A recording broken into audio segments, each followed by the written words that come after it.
Welcome!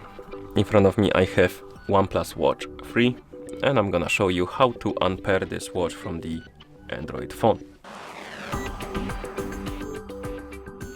First we need to open the OHealth application on the phone that is paired with our watch, so let's tap on the icon to open the app. Once the application opens, you should see the home page. Now tap on the devices icon in the bottom right corner, my bad. And once you open the devices page, scroll down, tap on more, and here look for the Unpair option at the bottom of the menu. Once you find it, tap on it of course, then tap on Unpair,